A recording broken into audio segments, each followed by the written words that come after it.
Here on Batang Minor TV, we offer live segments that will deepen your vocation.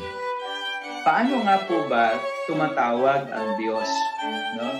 At saka brother, nabanggit mo yung community life, no? Bilang isang komunidad din. Spiritual growth. There has to be more meaning to this na kailangan mas maging meaningful. Yung Here is Voice po ay isang live online na interactive recollection. Sumainyo ang Panginoon at pagpalain kayong lahat and inspire you to become a good Christian.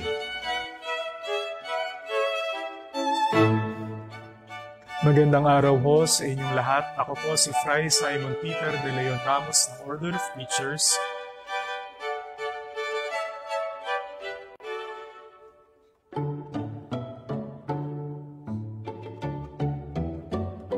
Anyone who belongs to Christ has become a new person. The old life is gone. A new life has begun.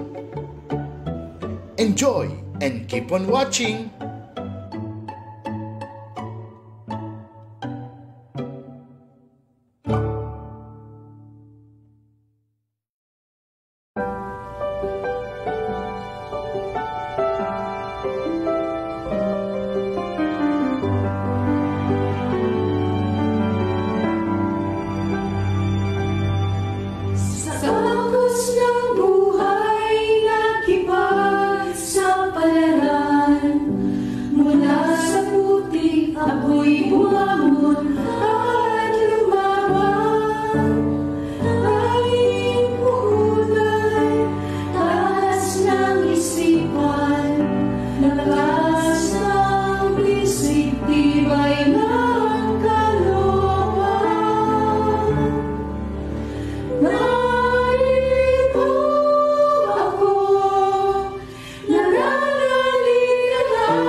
Dito sa seminaryo, hinuhubog ang mga nagpapari. Pero higit sa lahat, dito hinuhubog kami para maging mabubuting tao.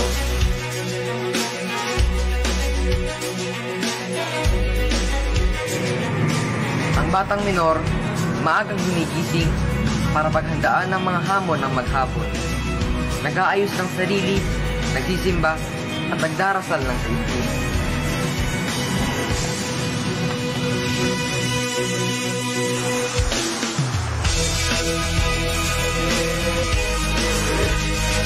Ang batang minor, hindi lang basta nag-aaral. Nag-aaral siyang mabuti. Nag-iisip at nakikilahok sa mga talakayan.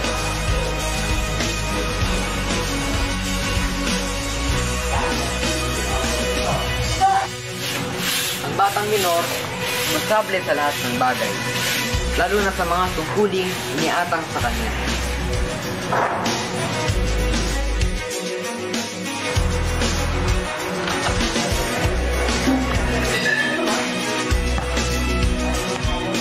Ang batang minor, magaling maglaro, pero hindi pikon.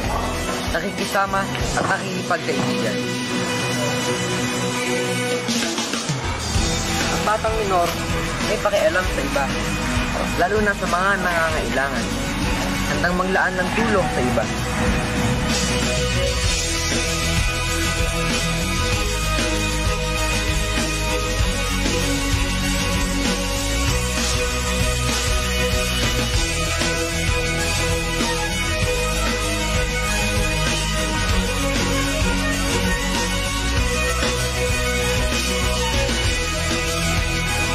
Batang minor, isang pangkaraniwang kabataan na hinihubog para maging mabuting mamamayang Kristiyano.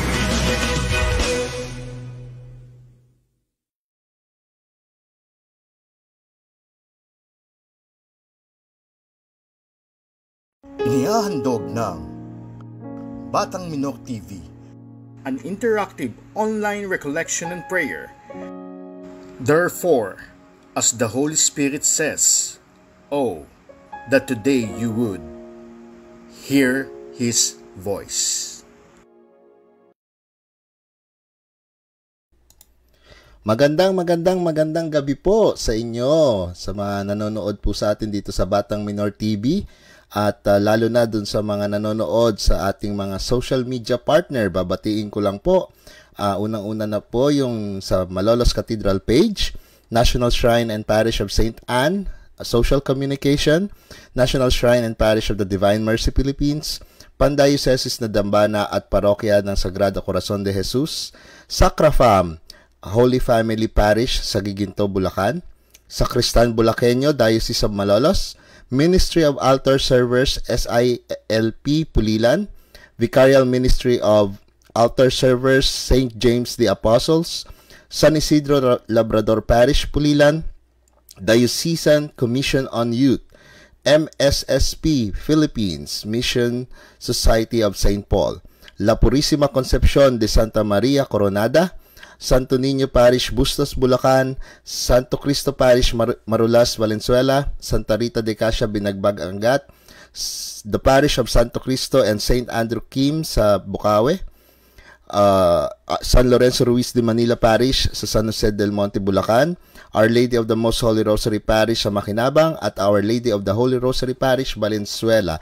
Magandang gabi po sa inyo at welcome po sa ating December edition ng Hear His Voice, which ito po ay ating online recollection na sinimulan po natin noong nakaraang March, kung di ako nagkakamali. So bago ko po pakilala sa inyo yung ating guest speaker para sa recollection na to, tayo po muna ay magsama-sama po muna tayong manalangin sa pasimula ng ating programa.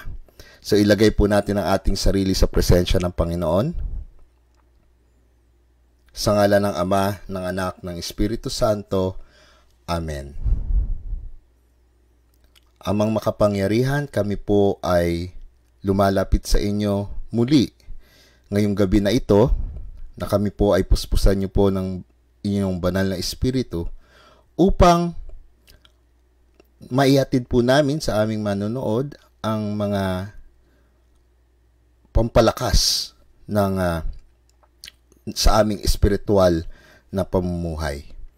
At dahil po, Panginoon, na ngayon po ay kapistahan po ng Our Lady of Guadalupe, ay itinataas po namin ang aming panalangin sa ngalan po ng ating mahal na Birhen. At nais ko pong hingin ang kanyang tulong para po kami ay mapalapit sa inyo. Panalangin ni Papa Francisco sa mahal na Birhen laban sa COVID-19.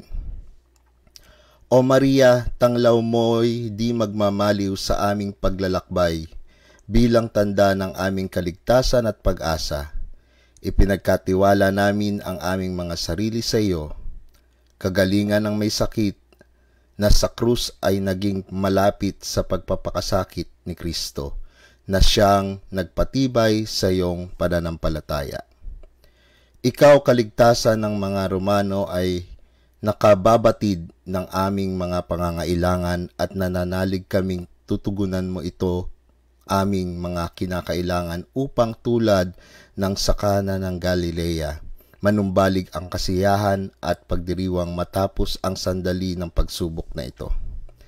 Tulungan mo kami, Ina ng banal na pag-ibig, nang maiayon namin ang aming sarili sa kalooban ng Ama at maisakatuparan ng utos ni Jesus, na siyang kusang nagpakasakit at umako sa aming mga hapis upang akayin kami sa pamamagitan ng krus tungo sa muling pagkabuhay.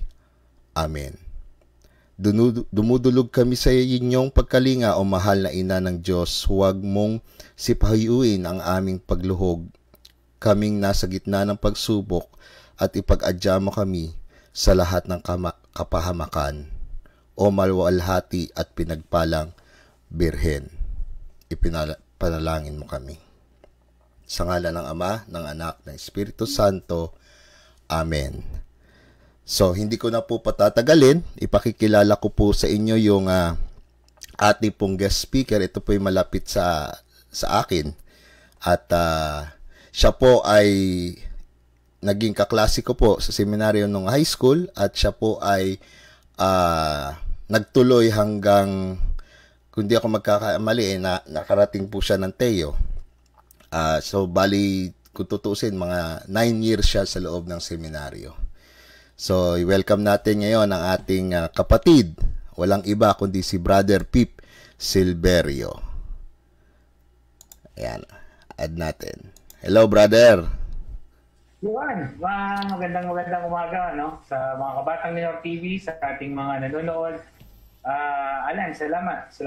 At salamat sa...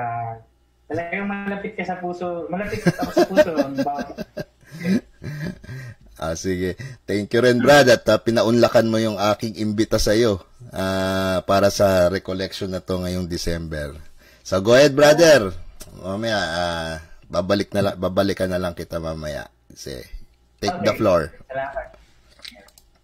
Yuan, maraming salamat sa mga nanonood at makikinig.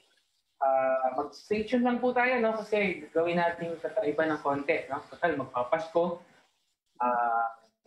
Gawin natin, lagyan natin konting pamasko, no?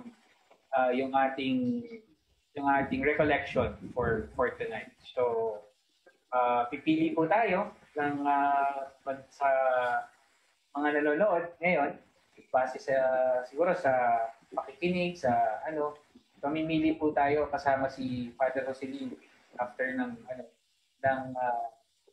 papagkakalooban ng imahe ng Holy Family or imahe ng Nativity dahil panahon ng Diyos. So, tulad nga po ng nabanggit ni Alan, no? At kasama nung opening prayer natin kanina, yung napili po namin na topic ng ating recollection for today, or for tonight, yung ating Hear His Voice, anti-recollection episode 8 na po tayo, no? Pang-8 recollection na po natin na 8 buwan na tayo nagsasama-sama sa recollection. Ang napili po nating topic ay kinaturitang struggles, me and my God. Yung ating mga pinagdadaanan, ating sarili, at siyempre ang ating Diyos. So, mahatiin ko po sa 4 na parts yung ating discussion for tonight. Okay? Part 1 would be the picture of struggles in the Bible, or struggles of Jesus' family, dahil magpapasko na. So, sama natin yan. And then yung part 3, yung humanity's second chance, or yung paano natin matutugunan o overcome yung mga struggles natin based from the experiences of the persons that we're gonna talk about doon sa experiences na nangyari. Historical persons in the Bible. And then, part 4, yun nga po, kung meron kayo mga comments, suggestions, or prayer requests, pwede niyo pong comment yan. Yung part 4, mula umpisa hanggang dulo. Diyan yan. And yun nga po, may surprise. Ang surprise, wala na, hindi na siya surprise dahil ano po siya, no? Image of, kayo po mamimili. Kung gusto niyo ng imahe ng Holy Family, yung almost 1 foot tall na Holy Family image, or yung mga baby saints na nativity saints. Kayo po nasa ibang bansa, para sa mga pamilya niyo dito sa Pilipinas, magandang may padadala po namin yan sa kanila. So, pipili po tayo. Kaya stay tuned po. Tayo ay sakaling tayo sasalita nyo sa mga nanonood ng mga pili. So, gusto ko pong simulan ang ating pagninilay sa isang Bible verse. Okay? The Bible verse is from the book of Joshua, chapter 1, verse 9. And it says, "Be strong and courageous. Do not be frightened or dismayed, for the Lord your God is with you wherever you go." So, itong verse po na ito, yung naisip ko na gawing jumping board or springboard ng ating discussion o talakayan o recollection ngayong gabi nito. Dahil alam ko po, hindi lang po ako, lahat po tayo ay nakikiisa sa isang napakalaking struggle na pinagdadaanan ng lahat atin sa buong mundo, no? Yung struggle na pinagdadaanan ng COVID. And to start our discussion, ano ba yung struggle? Ano ba yung struggle? Based from Merriam-Webster Dictionary, yung verb ng word na struggle is considered as to make strenuous or violent efforts in the face of difficulties or opposition struggling with the problem. Or you can also say that it's to proceed with difficulty or with great effort. Like for example, struggle through, or simple sentence that says a hydra struggling to make a living, yung humahapay-hapay sa hangin. Hindi struggle siya para hindi siya matumba. So, pinipilit niyang tumayo ng diretso para hindi siya matumba. Ngayon, kung gagamitin naman natin siya bilang isang noun, yung struggle, pwede siyang sabing contest, strife, like armed struggle, power struggle, or an effort, or exertion of an effort, an act of strongly motivated striving. So, perfect example, struggle to make ends meet. Okay?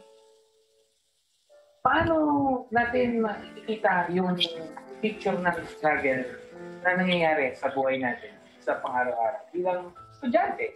Diba? It's a struggle na because of COVID, yun yung cause na naging epekto ng COVID sa mga estudyante nag-aaral sa bahay. Nakikita mga kaklase, hindi nakakasalamuha ang mga guro sa personal, face-to-face. Online, ginagawa yung kanilang pag-aaral. And in between the cause and the effect of post-COVID, or the effect of staying at home, yung process ng struggle ng estudyante. Struggle ng estudyante. The student is struggling to make ends meet by yung comforts at the comforts of their home, ipilit nilang natuto. Diba? Ang hirap pong mag-aaral na katabi kama. Ang hirap pong mag-aaral na ang katabi ay computer. Gadget. Kasi temptation yun para hindi mo hindi mo ma-achieve yung goal na ikaw ay matuto. So, nag-struggle. Ayun po, na mga misled, you're struggling to make ends meet by, marami po sa atin na nawalan ng trabaho, dahil sa trabaho. So we have to make the most out of the situation.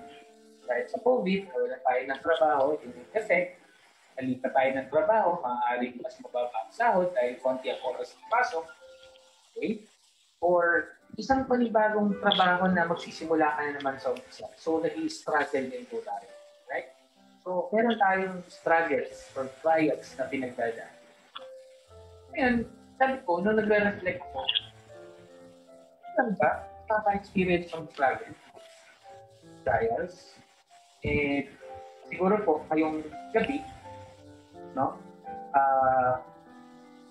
Nais kong bahagi sa inyo yung aking reflection. Ang doon sa struggle, based from, saan natin sa umpisa? Sa Bible. Kung yung ating mga magulang, yung unang magulang, Adam and Eve, yung struggles na. Anong struggle nila? Si Eve, nung siya ay tinutokso, she was tempted by the snake to partake or eat the forbidden fruit from the Garden of Eden. May struggle siya kasi alam niya, sinabi ng Diyos, pwede niyong kainin, pwede niyong galawin, pwede niyong pamahalaan ang lahat ng inyong nakikita, maliban doon sa puno ng karunungan o yung forbidden fruit, yung pinagbabawal na prutas. Hindi siya magsanas, no? Hindi siya lubas, forbidden fruit. So, nag-i-struggle siya dahil yung creator niya, sinabi niya sa kanila, may warning na huwag niyang gagawin niya. Huwag niyang kakainin. Forbidden. So, nag-i-struggle na siya doon. But, she was tempted. Maybe around that time, baka oras ng merienda, nagugutom siya, pinempte ng snake. O, nagugutom ka, may putas, kailan mo. And there was a struggle. Because nagugutom siguro si Eve. Ang effect, kinain niya yung mansanas. And in between that, there was that struggle. The struggle to follow command of Yahweh na huwag galawin ang pinagbabawal ng putas. So, umpisa pa lang, may struggle na. And you might think, sabihin nyo, yung mga biblical scholars, hindi naman historical data yan eh. That's just a kwento. For tonight, I will give at least two specific examples of from 2 to 3 persons in the Bible, remarkable characters who have ever lived. Parang remarkable characters who have ever lived. And you can follow their efforts, how they struggled and triumphed over the trials na naranasan. So, umpisahan natin. So, ito, familiar lahat ang Batang Minor dito dahil mga ka-age ko, mga ka-heads up ng konti, makakabata na. Sino sa inyo dito, comment lang, no? Comment lang. Sino sa inyo dito ang nakakaalam ng kwento ni Joseph the Dreamer? Joseph the Dreamer, di ba? Ang kwento niya matatagpuan sa Aklat ng Genesis, chapter 37, verse 12 to 26. Doon niyo makikita yung simula ng struggle ni Joseph. So, let's have a short background. Sino ba si Joseph? Joseph ay bunsong anak sa 12 magkakapatid, anak ni Jacob. Okay? Sa kanila nagsimula yung 12 tribes of Israel. Okay? Si Joseph, siya yung bunso. So, si Joseph, ilang bunso na ipinanganak during the old age of Jacob, got the most attention from his father, kay Jacob. Kasi siya yung bunso at ipinanganak siya sa kabila ng kanyang sa idara na talaga. Siguro, lolo na. pinanganak siya na matanda na si Jacob. Kaya pinalulugyan niya si Joseph ng gusto. And because of that, Jacob decided to give Joseph a robe. Sa mga nanood ng concert ng 1993 sa seminaryo, ang kwento niya is based from Joseph and the Technicolor Dreamcoat. So, embezzled yung kanyang cloak, yung kanyang robe. Embezzled, ibig sabihin maraming kulay, maraming jewels na nakalagay siguro, no? Dahil siya nga yung paborito. And because of that, doon nagsimula yung struggle ni Joseph, yung trials ni Joseph. Dahil nagkaroon ng envy or jealousy from his brothers dahil doon sa kanya, dahil sa pagtrato sa kanyang si Jacob. Pangalawa, nagkaroon pa ng lalong sumighi yung envy and jealousy nila nung minsan na si Joseph na nag-inip. And wala pa TV nun, walang cellphone. So, during dinner, habang sila ay nag-usap ng nangyari sa kanilang buhay sa pagtapon, kwento ni Joseph yung una niyang panaginip. Sabi ni Joseph, mga kapatid, mga brothers, nanaginip ako. Yung panaginip ko ay tungkol sa tayo daw ay nasa palayan, nasa field, at nagtatali ng mga trigo yung wheat, kanilang kinabubuhay ng panahon na yun, yung trigo. So, may mga kanya-kanyang tali. So, since 12 sila, may 12 bundles ng trigo na sa panaginip ni Joseph, merong yung bundle ng trigo ni Joseph nandun sa gitna at nag-bow down. Now yung dating isang bundles ng trigo, inalik ng kanyang mga kuya. Yung mga bundles ng mga kapatid niya, nag-bow down doon sa bundle ng trigo ni Joseph. So that was the first dream na nagpasigil ng envy and jealousy ng mga kuya niya. Ang pangalawa, nanaginip na naman siya. And this time, it involves the father, the mother, or the parents of these 12 brothers. Na yung pangalawang panaginip ni Joseph, nanaginip siya na yung sun, which is represented by the father, Jacob, at yung moon, represented ng kanyang nanay, together with the other 11 stars, bow down to Joseph. Yumuko daw kay Joseph. So, they venerate Joseph. And with that veneration, nag-berate or nagalit, lalong sumigit yung jealousy ng mga kapatid niya. And tayo rin, maka-identify tayo sa kwento. Ako, selos, nainggit, kapatid, kaibigan, minsan, bahay. So, ando doon yung envy. And because of that jealousy, nagkaroon ng hatred. And that hatred turned to violence. This is another part of the trials or struggles of Joseph na hinaharap niya, yung violence. Ano yung violence? Makikita niyo dito sa picture, sa inyong kanan, si Joseph, siya yung nakaputi na robe. Nababa siya sa hukay. At ito yung hawak ng kuya niya, yung kanyang kaliwa ni Joseph. Nandiyan din yung kanan ni Joseph pala. Nandiyan din yung robe, hawak ng robe. Dahil na-inhit sila, nag-aalit sila kay Joseph. It resulted to violence. And nung pinagpaplanuhan nila itong ginagawa nila na ito, so meron ng mga images that's happening on their mind, nagkaisa sila. Ayun, nagkaroon ng coercion.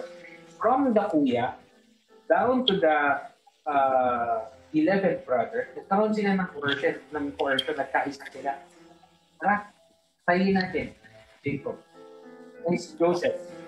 And because of that coercion, nakorap yung kanilang isipan, nakorap yung kanilang mga puso para igawa ng hindi maganda sa kanilang kapatid.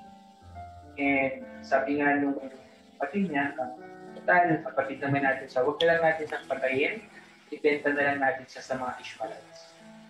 So, pinagdaanan ni Jacob yung selos, yung pumagbato, na pagkaisahan siya, yung korupsyon ng pag-iisipan puso ng kanyang mga kapatid, na maaaring kung naranasan ko rin. Maaaring kayo din na naranasan nyo rin yan sa ibang mga tao.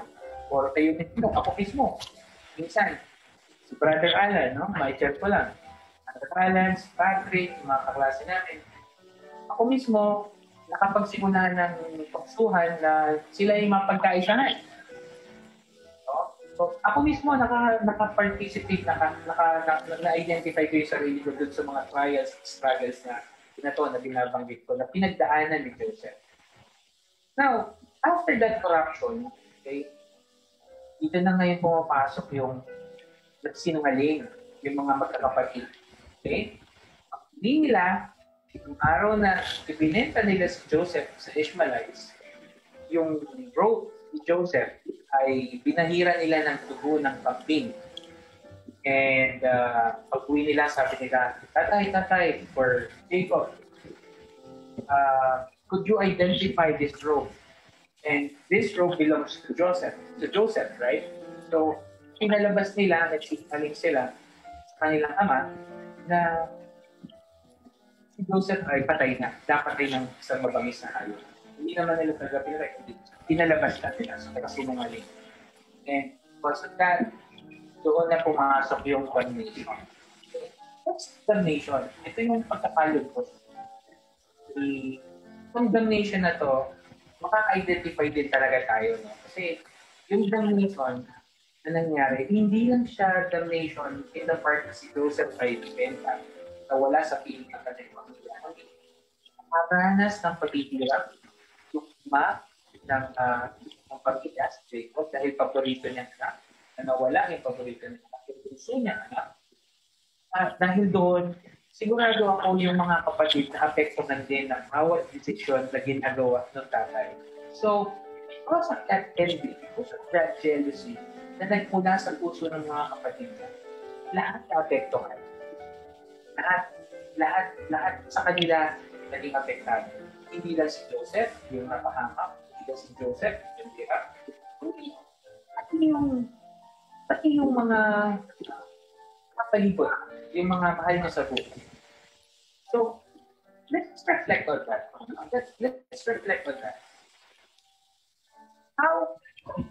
How are we going to see ourselves in that picture or in this picture? Ano ba? Tayo ba si Joseph? Yeah, si Joseph. In our times, in our own personal experiences, maaaring tayo nagrabyado, tayo yung nakaranas ng silosa ng kapatid, silosa ng kaibigan, minsan, nakaranas ng violence, of course, ito, napagkaisahan, napagsinungalingan, alam mo yung naghirap, karoon ng gano'n. So, layan po natin, pag-isipan natin, I will give you time to find yourself doon sa character na kwento natin. Sino ba tayo doon? Tayo ba yung tatay? Tayo ba yung mga kapatid? O tayo si Joseph? But in every aspect of our life, I'm sure, pinagdaanan natin naging Jacob tayo, naging mga kapatid tayo na nag-betray kay Joseph, at naging Joseph na tayo mismo yung nakakaranas ng pagkikulang. At ngayon, sigurado po ako na tayong lahat nakakaranasan niya natin yung hirap na yan. Lahat tayo nakakaranas ng korupsyon, lahat tayo nakakaranas ng pinagsinungalingan, lahat tayo nakakaranas ng pagtugisa. And siguro, yan na yung may-share ko sa inyo na yan yung isang totoong nangyari sa Bible na umpisa pala, may struggle na. So, mag-comment lang po kayo kung kayo mismo ay makakaranas na at pagdadasal po natin yan. Now, part 2 of our recollection would be the discussion of the struggles of the family of Jesus. So, bukod sa isang binatang si Joseph na nakaranas ng envy, violence, coercion, corruption, lying, and damnation, meron pa po na totoong karanas ng paghihirap na pwede natin makita yung sarili natin sa buhay nila. Ito po ay yung panahon na pinagbubultis ni Maria ay si Jesus. Okay? At si Jose mismo. Si San Jose mismo, ang asawa ni Maria, ay nakaranas din ng trials or struggles. Ano po ulit yung struggle? Okay? Struggle po ay yung pag-exert mo ng effort para pagpuhin yung ating yung sitwasyon na yung kinalalagyan. So, ano ba yung mga naging struggles or trials na mag-asawa? Siguro, itong panahon na on the earlier times, when the early Christians are persecuted, lalo si Joseph, okay? Part siya ng royal lineage. Yung kwento po ni Joseph, the dreamer, doon nagmula yung lahi na yan. Okay? Doon nagmula. Dahil kanila nagsimula yung tribo ng Israel, 12 tribes of Israel. So, ando doon nagmula yung kwento nitong dalawang pag-asawa na. So, si Maria, saan natin kay Maria? Sa panahon nila, maaaring sa panahon natin ngayon, maging single mom ka, magbuntis ka na single, it's no big deal. Although in some parts of our country, meron pa rin big deal pa rin yung nagbuntis na dalaga. Pero nung panahon nila, mas lalo na ang pagtutuligsa o yung pangungutya na makukuha at matatanggap ni Maria. Pero bago pa man mangyari, or siguro yung mga kapitbahay na alam nila yung kwento ni Mary, nagbuntis siya na walang asawa. So bago pa man mangyari yun, nagpadala na ang Diyos ng tulong. Okay? Nagpadala na ang Diyos ng tulong kay Maria. Kasi sa katauhan ni Joseph, sinalo niya yung pagiging kahihiyan ni Maria, magiging kita ng Mesiyas. Sinalo niya yung responsibilidad na maging isang tatay na ipinagbubuntis ni Maria. Sa panahon po natin ngayon, it's really a big scandal if you do that. And ang mga tao na kayang tumayo, diba? Nang kumuha ng responsibilidad na maging ama ay hindi nila anak yung ipinagbubuntis ng kanilang pangasawa. Pero nung panahon po ni Joseph at ni Mary, iba po yung situation nila. And it's a really a big struggle. Then, tatanungin niyo po, meron pong specific struggles na gusto kong makita ninyo at ma-identify din natin yung mga sarili natin at dun sa pinagdaanan ng mag-asawang si Jose at si Maria.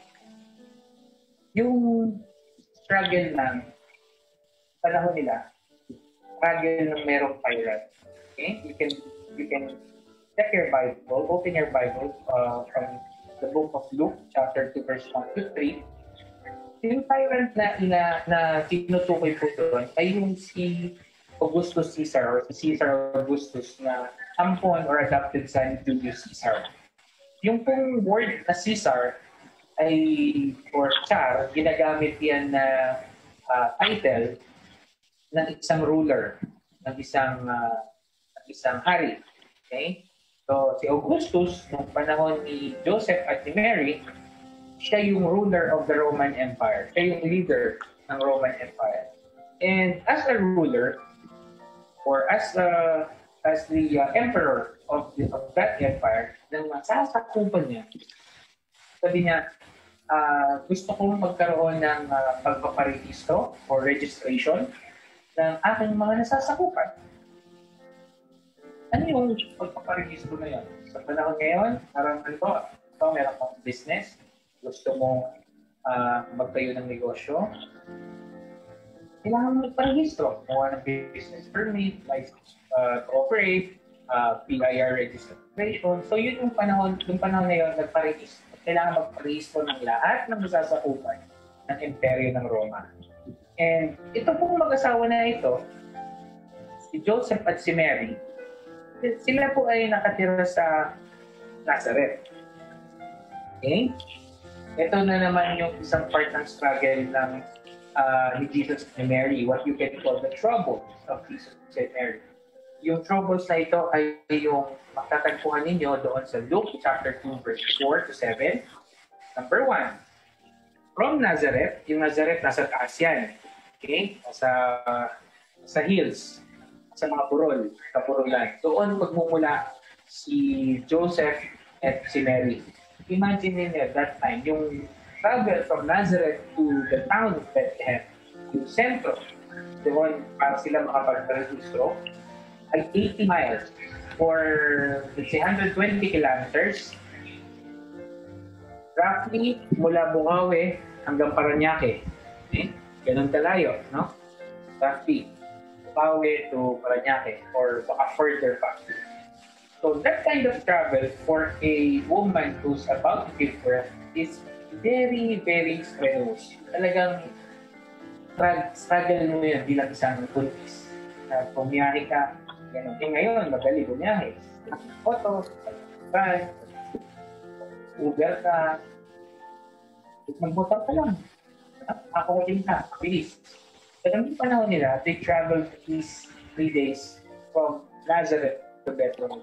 And within that travel, yung makita niya na, tignan niyo po, komportable ba yung upo ni Mama Mary dito sa picture?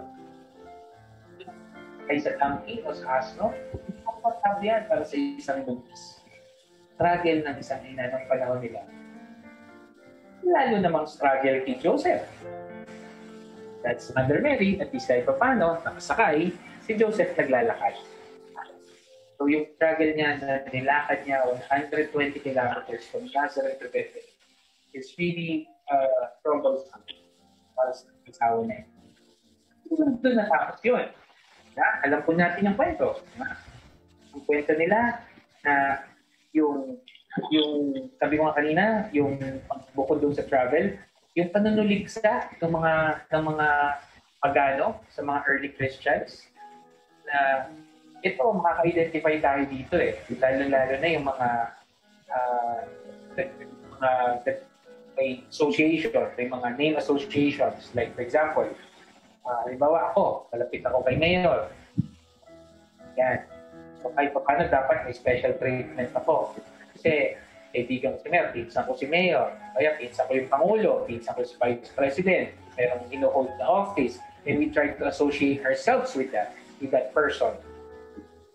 But doon sa panahon nila, yung ganong sitwasyon ni Joseph, na meron siyang association sa royal lineage ng tribo na pinangakuan ng promised land ng Diyos, part ng royal lineage ni Joseph, pina-persecute siya. They are being pushed by the pagans.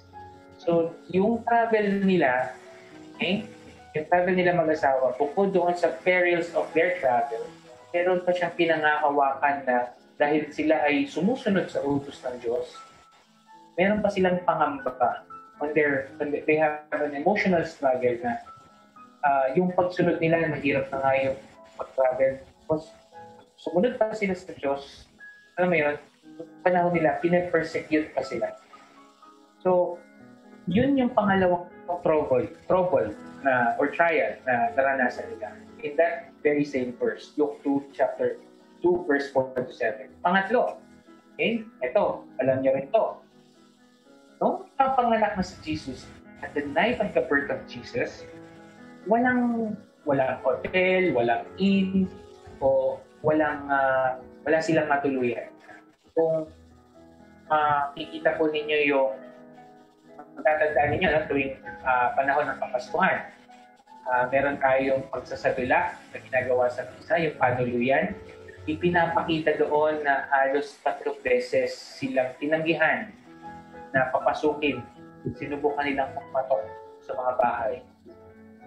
Yung pagtatok sa bahay ng hindi mo kakilala, isang struggle yun. Nasubukan nyo na po ba na bawa sira kayo sa daan? madilim na lugar. Hindi ka marunong palit ng gulong, hindi ka marunong pagpupunin ng sasakyan. Nakakataba na ikaw ay pumatok sa mga tahanan na hindi mo kakilala.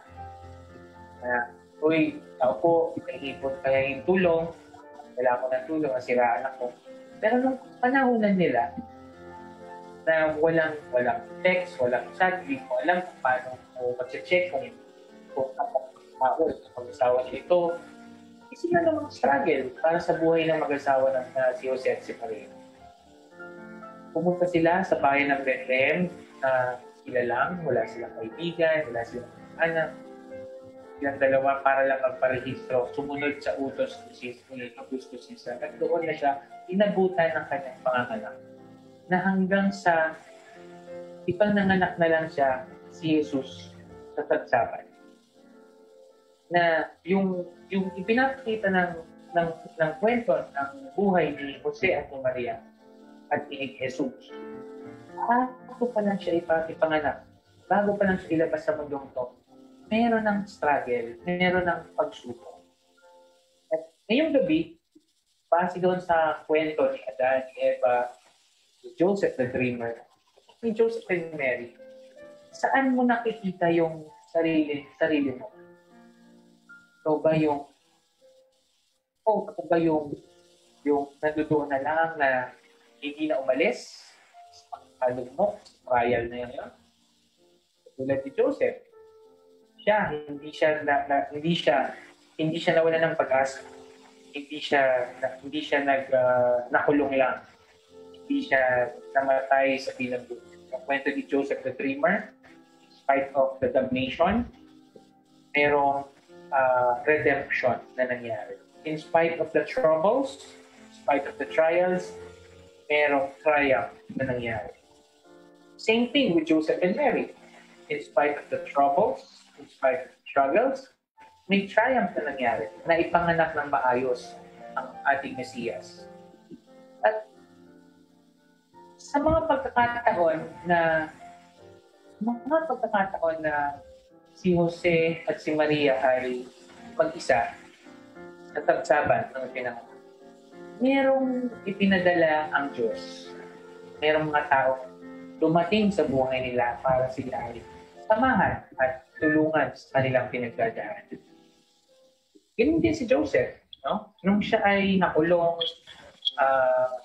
nung siya ay naibenta sa mga Egyptians, bago siya naging katiwala ng Pharaoh, nakulong muna siya. And with that pagkakakulong sa kanyang imprisonment, no? Nasa-imprison siya dahil din sa tukso. Tinakso siya ng asawa ni Pharaoh, asawa ni Potiphar, asawa ni Potiphar, tinakso siya. At hindi siya pumatol, ipinakulong siya. Nakulong siya, nandoon na naman ang struggle ng kanyang nakulong. So, merong dumating, may pinadala ang Diyos na panag-init kay Joseph. Na siya ay pamamahala at pamamahalaan niya ang tribes of Israel, pamamahalaan niya ang kanyang mga kapatid. So, naging si Joseph, no? Napili siya. Siya ay nag-init. Kanyang panaginip, ginamit niya, kinuwento niya kay Pharaoh, no? Sa leader ng mga Egyptians. At because of that panaginip, tinalugdan siya ng Pharaoh. Nakalabas siya, nabigyan siya ng siguro sa panahon ngayon ng posisyon like the Department of Finance, siguro ang kanyang posisyon dahil siya ay namamahala ng pamamahagi ng kayamanan ng Egypto sa mga tao. So, yun yung naging redemption niya. Okay? And si Mary at si Joseph, ang naging redemption nila? Meron din pinadala ang Diyos. Merong mga tao, maging, remember, merong 3 mayayaman na hari, 3 haring mago na sumama at dumalaw kay Jesus, Mary, and Joseph. Na merong mga dala-dalang regalo. Gold, frankincense, and myrrh. Royalty gifts. Okay? Royal gifts i-represent yung mission ni Jesus Christ. But nevertheless, those gifts were definitely used para makalampas sila doon sa kanilang pinagdadaanan ng hirap. I'm very sure na ginamit ni Joseph at ni Mary maaaring yung frankincense. They use it as wala kasing event sa Bible na nag-depict na yun ay ginamit. But I'm sure because of the situation dahil regalo yun, ginamit yun. Biyaya yun na pinadala sa kanila sa pamamagitan ng 3 hari. Ginamit nila yun. Okay? Ginamit nila yun maaari sa pagdarasal, yung frankincense, and here. Yung gold, ginamit siguro nila sa kanilang pang-araw-araw na buhay. Maaari, di ba? Who knows? So, we can identify ourselves with that trial. We can identify ourselves with being envy, being jealous, sometimes violent. Mag-isip lang tayo ng hindi maganda, violent na yan. Sometimes, mag-isip tayo ng hindi maganda, corrupted na yung pag-isip natin yan. Pag nag-isip tayo hindi maganda, we will coerce ourselves and others. Na tumawa na hindi maganda. Ginawa natin yan, pag-sisinangaling na tayo. And when we do that, then that will become the damnation. Doon na magsisimula yung ating struggle na tayo, nagsisinangaling ka na, lumalayo na tayo sa biyaya ng Diyos. So, ngayong gabi, yan po yung 2 kwento o 3 kwento na maaaring nating pagnilayan. Pagnilayan natin yung pinagdaanan nilang hirap, kasama yung pinagdadaanan natin ngayon. Maaaring po, ibang kwento ng buhay ko na pinagdadaanan ko. Iba rin kwento na pinagdadaanan mo, Brother Alan, Brother Christian. Iba rin ang kwento ng pinagdadaanan ng mga nanonood. Mga kapatid natin seminarista ngayon sa major, or yung mga simpleng laiko sa iba't ibang parokya na nanonood ngayon. I-identify natin yung ating sarili, no? And when we identify ourselves in that situation, we need to reflect. Kaya meron recollection. Kailangan nating paghilayan kung ano yung ating situation. Siguro, tanungin natin ang Diyos, Lord, bakit ko pinagdadaanan to? Bakit ako ang nakararanas nito? Lord, bakit ako? Bakit kailangan ko na ito? Nagsisimba naman ako. Tulong naman ako sa simbahan, tulong naman ako sa mga organisasyon. Pero bakit nagdadaanan ko ito? Bakit ako nahihirap? Bakit ako nalulog mo? Ngayon, once we realize and we found the answer, hindi naman sasagutin, kaya kita pinahirapan, tayo sasagutin. We have to think deeper. We have to reflect on that. And once we reflect on that, we will follow it with rationalization. Rationalize ko na ngayon, bakit ko pinagdadaanan. And with that rationalization, I will use that rationalization part kung saan i-justify mo yung mga pinagdadaanan mo. And i-share ko sa inyo yung naisip ko na napag-reflectan ko na naging tool ni Joseph the Dreamer, Joseph and Mary and Jesus, paano nila nalagpasan yung mga struggles na yun. Okay? This is going to be the part 3 of our recollection for tonight, which is humanity's second chance. At sabihin nyo, puro lang Bible. Ibahin naman natin. No? Gawin naman natin medyo modern ng konti yung sagot. So, familiar po ba kayo sa nakikita niyong logo na to? Ha? Familiar po kayo dyan sa nakikita niya sa screen right now na sinishare ko. Yung logo ng S ni Superman. A few days ago, I was watching, I think that was last weekend, I was watching Justice League, yung movie Justice League. And a part of that is pinaliwanag ni Superman that the S or the crest of the House of L, yung pamilya ni Superman, yung S na crest na yan is a symbol of hope. Bakit? Symbol of hope. It symbolizes, it looks like a river. Diba? Looks like a river. Na tuloy-tuloy. Sa struggle natin sa buhay, pag tinignan nyo, wala siyang spasyo, no?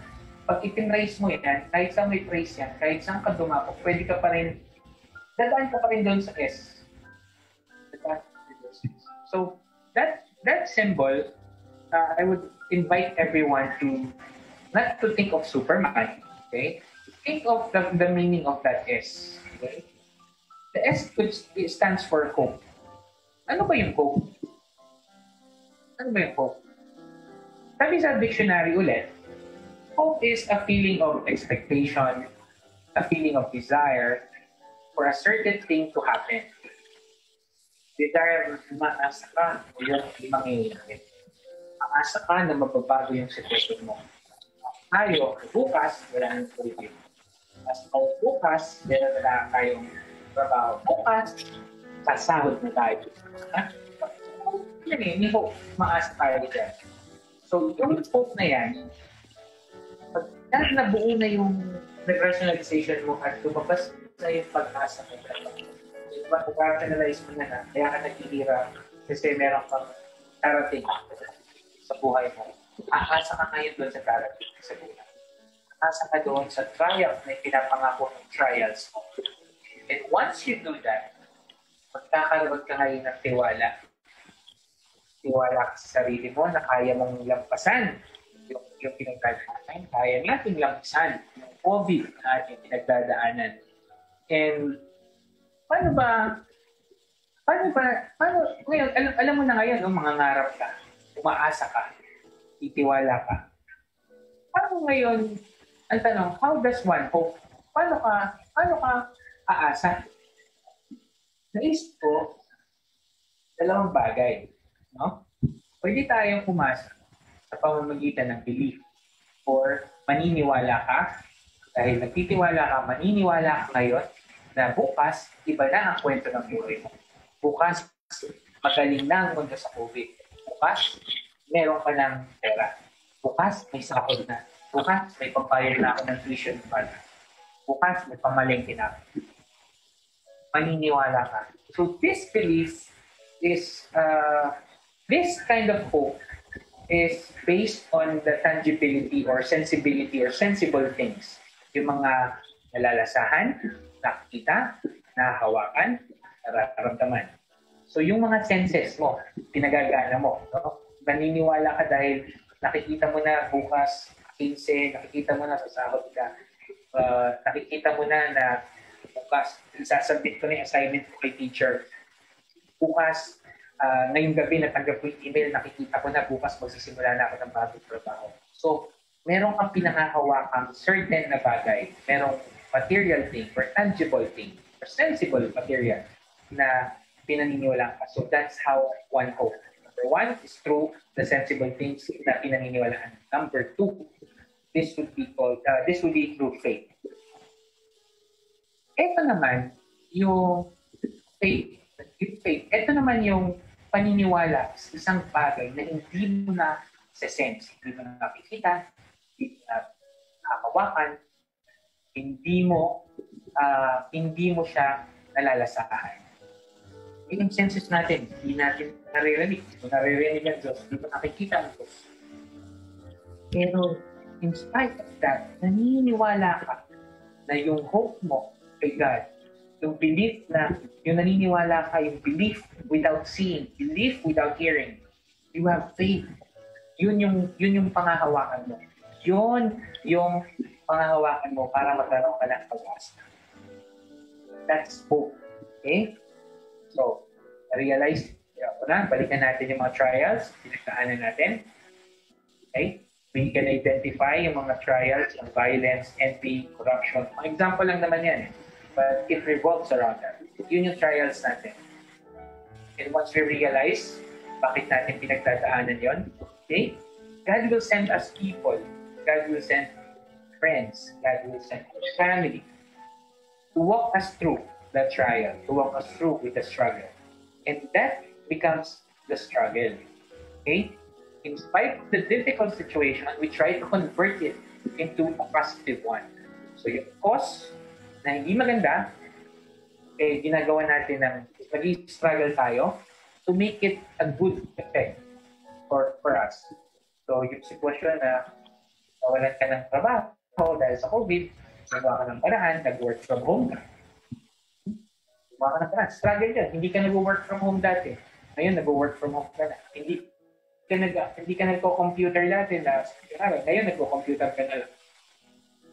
Okay? Now, that struggle, may mga pinadadala ng Diyos atin para samahan tayo sa ating mga trials. Now, there is the effect. And that effect could be long-term, short-term, because that effect, my friends, my dear friends, that effect happens only in God's perfect time. God's perfect time. So, ano rin yung belief, faith, nipit na yan. Walang steps. Walang steps paano ma-attain yung belief, paano ma-attain yung faith. Walang steps. Yung hope, paano ma-attain. Ito na po ngayon yung steps. So, going back to the picture, okay? Maalala na natin yung unang picture kanina, si Joseph. How did Joseph overcome the struggle? For one, stay faithful to God. So, kanina, belief and faith. Okay? Tiwala at manampalataya. Huwag tayong mawawalan na. Okay? Huwag tayong mawawalan ng pananampalataya. Diba sabi nga nila, you have a big problem. Tell your problem, you have a bigger God. Mas malaki ang Diyos sa mga problema natin. Mas malaki ang Diyos sa mga pinagdadaanan. Number 2, let's serve the Lord faithfully wherever He was. So, how do you do that? Ngayon, ito yung sitwasyon mo, go-work from home ka. Sabi nung inatinat natin at pumisa kanina, based from the encyclical of Pope, yung year po kasi na to ay dinededicate sa St. Joseph the Worker. No? Sabi po nung letter or a reminder ni Pope Francis that one's work represents our participation to the work of the Lord. So, kung ano man yung ginagawa mo, kung work from home ka, sumasagot ka telepono, email ka, nagkagawa ka ng social media post, kung ano mang trabaho kung ginagawa mo, gawin mo ng faithfully, because that small work na ginagawa mo, you are participating, you're doing it faithfully to serve the Lord. Okay? Number 3, we have to embrace God's blessing in the midst of suffering. Sabi ko kanina, once we see ourselves in that trial, we have a rationalization. Pagka na-rationalize mo na yun, yakapin mo, i-embrace natin. Yakapin natin yung sitwasyon na yun. And let's find God's blessing doon sa suffering na yun. Kasi, di ba? Kung hindi tayo nagka-COVID, hindi magiging malinis ang air pollution kahit pa paano. Hindi nagka-COVID, siguro, hindi magkakaroon ng renewal of relationship o bawat isa sa member ng pamilya dahil lahat sa cellphone. Diba? In the midst of that suffering, let's try to find the silver lining of God's blessing dahil hindi po nawawala. The moment that we wake up in the morning is already a blessing from God. We have, diba, kahit na ngayong gabi matutulog tayo, alam natin bukas, hindi natin alam kung tayo bibili ng kulang. But when we go to sleep, when we reflect on that, let's embrace our situation. And I'm sure tomorrow morning, with God's grace, God's blessing, may darating na pagkain sa tahanan, sa inyong planes, sa ating mga kapatid. Number 4, let us restore our relationship with the repentant with prayer. Okay? Just like Joseph the Dreamer, he restored his relationship with his brothers. Alam niyo po yung scene kung saan muling nagkita yung magkakapatid na si Joseph at yung kanyang labing-isang magkakapatid. Ito yung panahon nung damnation, nung merong starvation all throughout the land. Si Joseph yung nagpapamigay ng pagkain. At kahit na pinagtabuyan siya, kahit na ibinenta siya ng kanyang mga kapatid, natutunan niya, ako yun, baka Pagkatamot na kita ng pagkain, sisi ka muna. Pinanito mo ako. Pero hindi ginawa ni Joseph yun. Naiyak na lang siya. Dahil alam niya, nag-i-struggle siya na, hindi siya, alam mo yan, yung struggle na, mawaring pa to? O hindi? Ibigyan ko ba ng pagkain to? Sinaktan ako nito dati. Pinenta nga ako nito eh. Hulog nga ako nito sa hukag eh.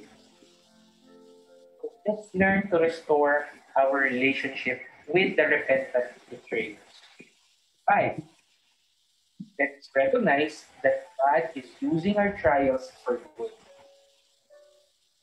God is using these trials for good. Hinahayaan na mangyari ito ng Diyos para sa ikaw, para sa mas pabuti. Alam niyo po yung goal, di ba? Yung goal, maraming imperfections yan. Para magkaroon ng isang purong ginto, at sa Bible dito, madadaanin yung ginto sa apoy. Makikita mo yan. And pag nakainitan mo yan, mawawala yung impurities. Puro yung ginto. So parang ganun lang din po yung gusto nating mangyari sa ating Diyos. We are being tested by fire. We're being tried with our sufferings in our day-to-day lives because He is trying to prepare us for something good. Gusto lang na tayo i-remind ng Diyos, there is something good out of us. There is something good kahit na merong hindi maganda. Lastly, let's learn to forgive our brothers and sisters. Once we forgive our brothers and sisters, we are letting go of the envy, we're letting go of the jealousy, we're letting go of corruption, aversion, the lying. Okay? And that will free us from the damnation. That will free us from our trials. That will free us from our sufferings. So, ito yung steps yung dapat mong gawin. After mong umasa, mong maniwala, hindi ka aasa lang sa Diyos. Ito yung dapat natin gawin. Ito yung steps na dapat natin, ito yung napag-replikan ko po, nang nais ko paalisin. Yung step by step na dapat kong gawin para yung ating pagmasa sa isang magandang bukas, makuha. At sabi nga, let's recognize that God is using the trials for something good. Okay? And siguro po, no? Ito na yung part 4, no?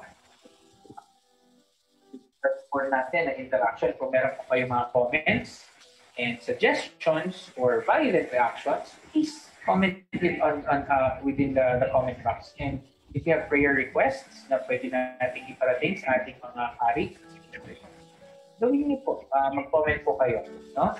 Now, this is something COVID-19, what you're seeing right now, COVID-19 is something that everyone is undergoing. Lahat tayo natatakot, lahat tayo na maaaring marami sa atin, most of us, may mga kakilala na na-apekto. Siguro, before we end our recollection, let's try to pray. Kanina pinagdasal ni Alan yung prayer to the Virgin Mary to combat hope. Let's not be afraid, okay? Because God is there. God is here. Sabi nga nung pero ito yung masishare ko. Ito isa po ito sa mga paborito kong kinakanta patulog sa akin. Kung sila natutulog. Isa po ito sa mga gusto kong awitin. Tuwing ako ay nag-ref. Yung kanta. Alam ko nasa kapit ka, Panginoon ko, sa lahat ng oras. Kamay mo ang siyang lakiingan, sa akin di umabot, marunungan mong hangkin. At dito natin tatandaan, God is here. And with this God, with our big God, we can face any problems. And remember, God has purpose behind every problem and every trial. So, kayo po, Ngayon, no, I will give the chance to see if merong mga comments, identify sa ating usapan ngayong gabi. Brother Alan, meron ko bang comment dyan?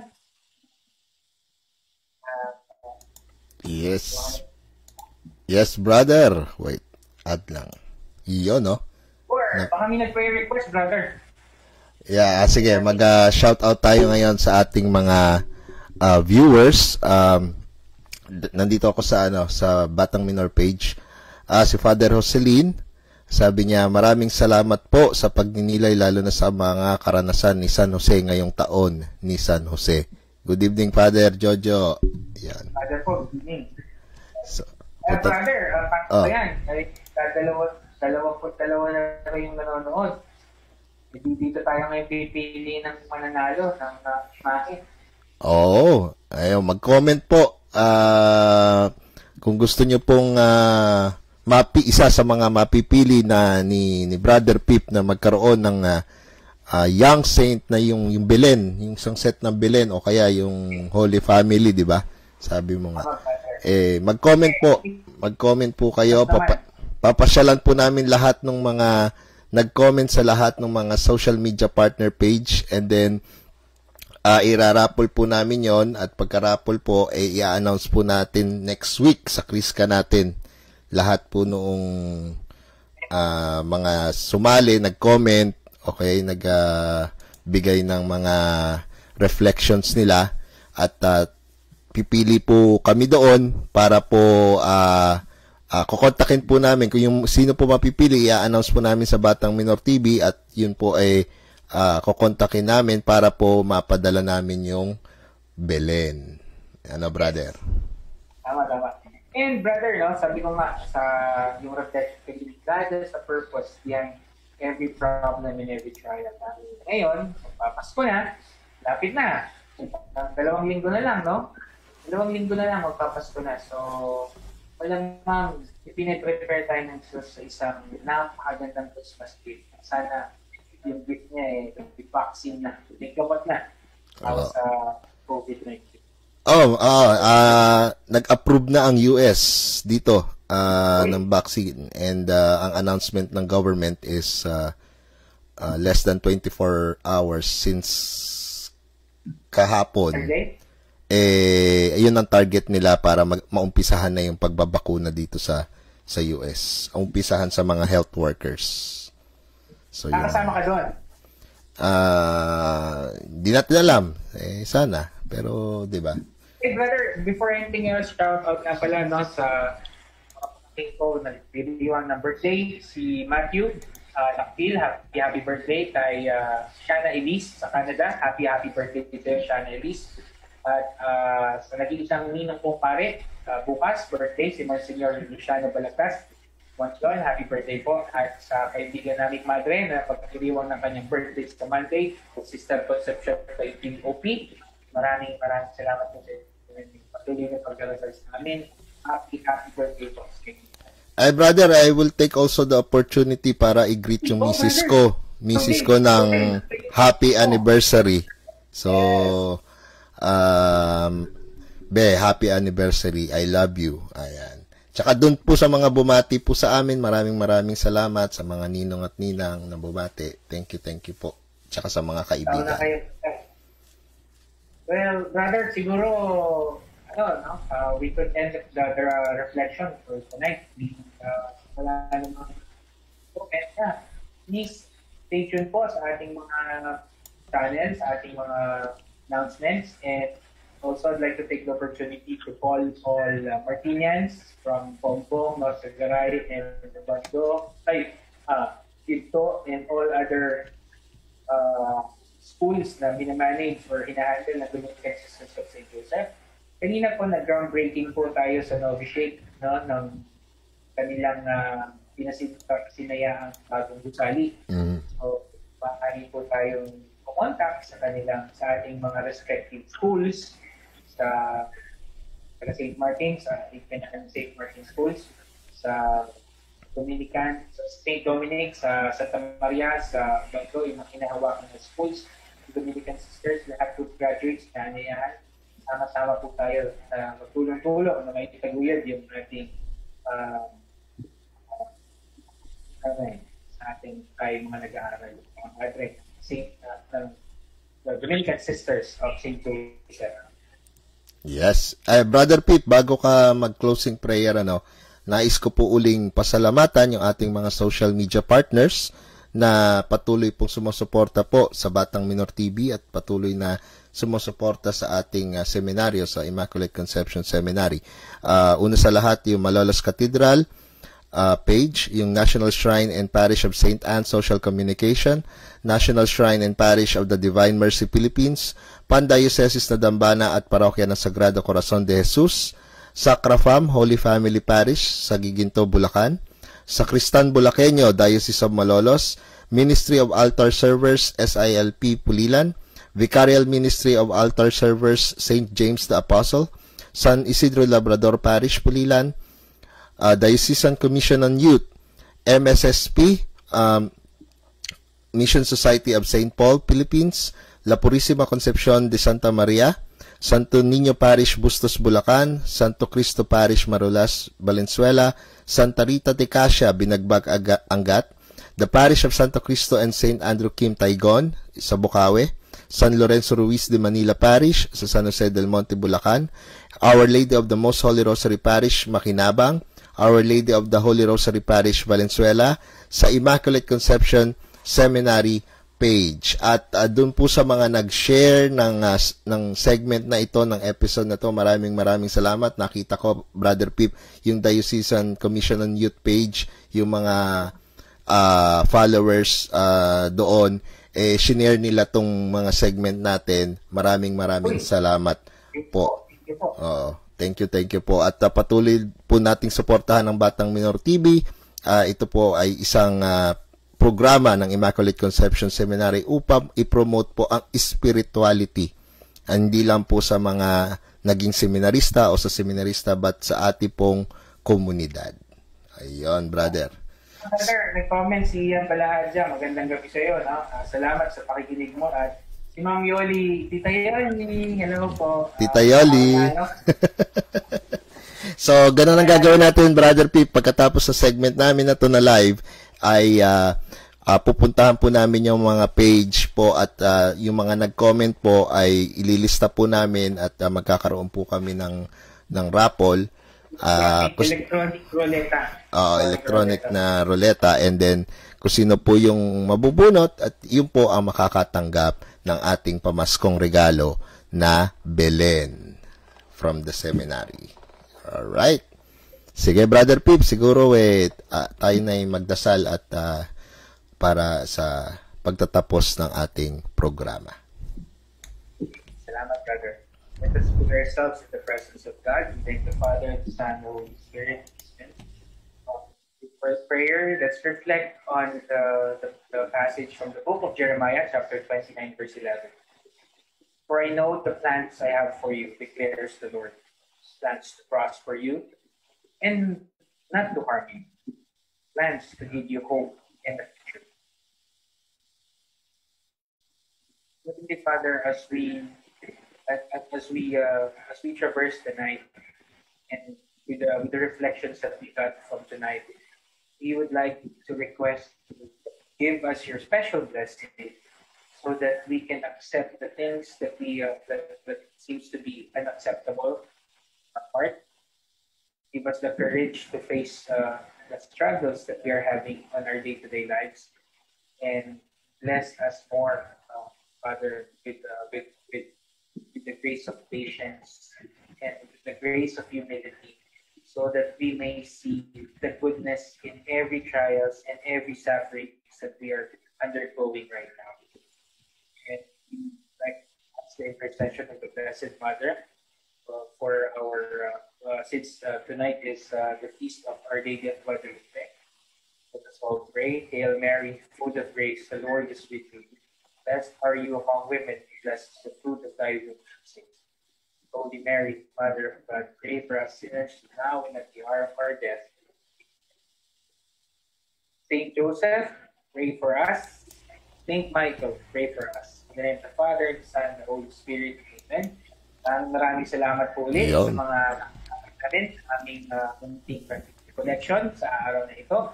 At huwag po kayo sa suporta sa ating Immaculate Conception Minor Seminary at sa mga programa na patuloy na inihahatid ng Batang Minor TV. Dito lang sa ating YouTube page, sa ating YouTube channel, at yung pong mga programs na i-announce natin very, very soon. Abangan niyo po at sa darating na 2021, let's expect for something best na ginagayak sa atin. Tama. And isingit ko lang at sa December 26 po, meron po tayong Christmas online concert for the benefit of the ICB Care Fund na programa po ng Batang Minor TV. Ang announcement po ilalabas po natin this coming week. Sana po suportahan niyo po yung online Christmas concert po na yon.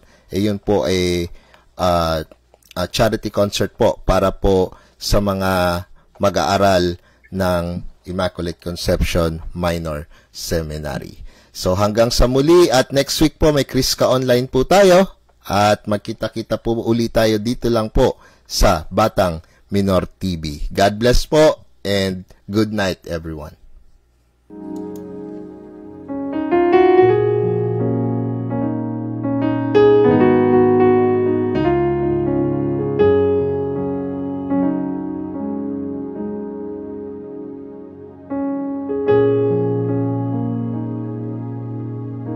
Please like and share our Facebook page. Stay safe and God bless.